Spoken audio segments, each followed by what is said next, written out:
Okay, this is Gary Miller, who is a Navy veteran, and I know just a few moments ago you told me you did 3 tours in Vietnam, Yes, first one was in 1969. and your last one was? 1972. Wow, you really were there during the worst part of it. And what'd you do when you were in the Navy?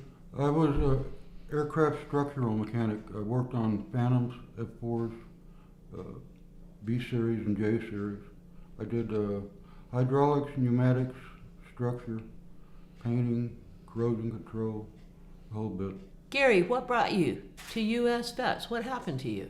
I was on the street, and a friend of mine who came out here about 2 years before me came and got me one day. I was living under a bush, and I'd been with him for a long time, about 10 years. He got smart before I did. I wasn't ready to give up, and I finally decided it was enough because I wasn't doing real good, and I was getting sick a lot, and I just knew it was time. How long ago was that? A couple of years ago? I've been here 19 months, Okay. so it was a little less than 2 years. Wife and me broke up. It was back in around 92, and when we broke up, I didn't have any place to go. So I lived in my car for a while, and then I lost my car. So I just stayed on the street wherever I could. Were you drinking and drugging? Drinking, a whole lot of drinking, and every now and then drugs, but not a whole lot. But mostly alcohol, and I didn't care about anything. You know, it was easy because you didn't have any rules, And that's part of the appeal of Yeah, living it on the is, street, yeah, isn't it? Because you don't have to answer to anybody. no, Heck with you, I just want to do what I want to do. cops never bothered us. They got to know us by our first names, and they just drive by sometimes and ask if we was okay. So when your friend came back to you when you were living underneath the bridge, what was it that he said to you? What was it that made you just finally realize, this crap is getting old. I need to quit doing this. I was getting to where 2 or 3 times a month I was so sick I couldn't even drink, and I couldn't walk. I was throwing up and everything else goes with it, and I couldn't function anymore, and I knew it wouldn't be much longer before I died. So your friend literally saved your life Yes, he by did. telling you about this program. So once you got here, did you go through their alcohol rehab program? Yes, I did. I did it for 90 days, and it helped. I don't usually talk a whole lot. It got me out, and it got me started talking again, and I didn't really care for being around people, because out there's not too many people you can trust, so you got to depend on yourself and whoever's really close. But it took me a while to get to where I could, talk to people again, and just try to act normal. So now you're living a normal existence now. Yes. And you're not drinking anymore. No, And you're not hearing those voices in your head like you were before. no, Because you're not having that constant battle within your mind. no.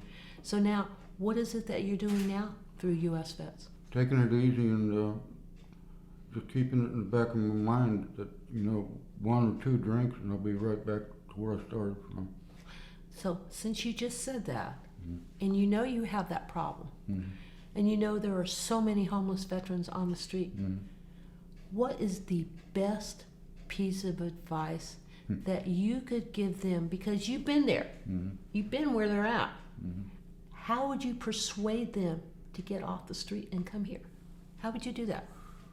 I would just tell them to stop and think about what they're doing, how old they're getting, and that it's not easy.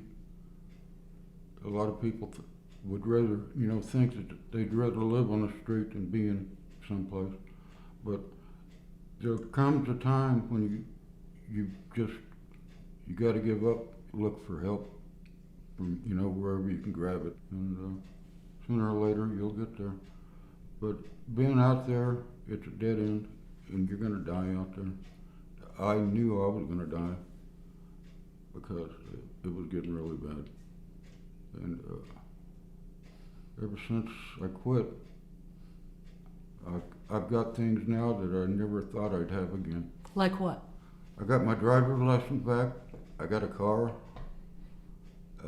So you have your independence back. Oh yeah. And I don't have the hangovers.